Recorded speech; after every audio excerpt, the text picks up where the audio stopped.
चढ़ी चढ़ी लिंटर पे ताकेले सन मुहावा तो का करो सब जाई सकुलिया प मार होला पुलिया प गरम माहौल भइले उहावा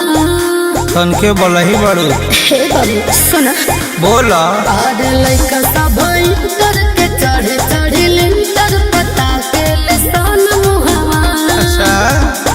जाई सकुलवा प मार होला पुलवा प गरम माहौल भइले उहावा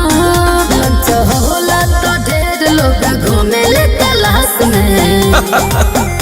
एहो गारा दाम चले बाड़ू नौवे क्लास में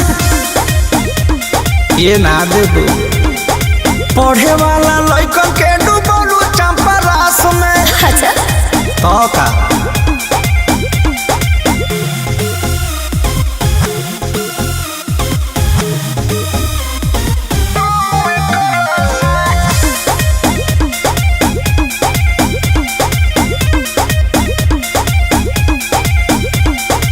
एको घंटी पढ़ेलू न होने कहाँ जालू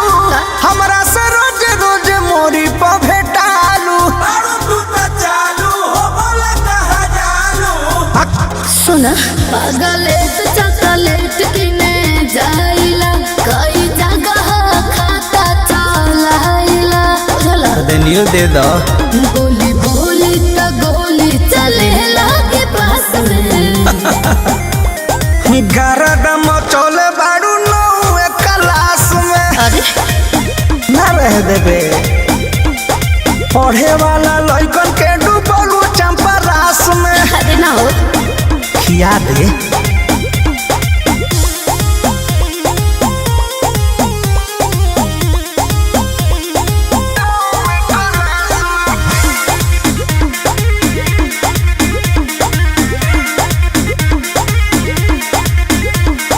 जैबू जबरदस्त में तो बस में न रहबू का? दीपक मतलबिया गोलुआ के डहबू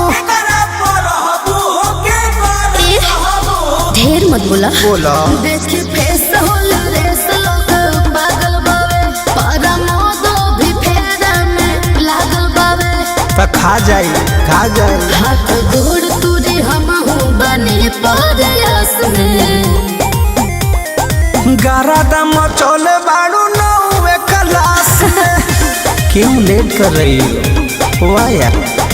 पढ़े वाला लइकन के डूबलू चंपा रास में हरी रहेगा एहो गारा दम चले बाड़ू नौवे क्लास में ये ना दे दो पढ़े वाला लइकन के डूबलू चंपा रास में अच्छा तो का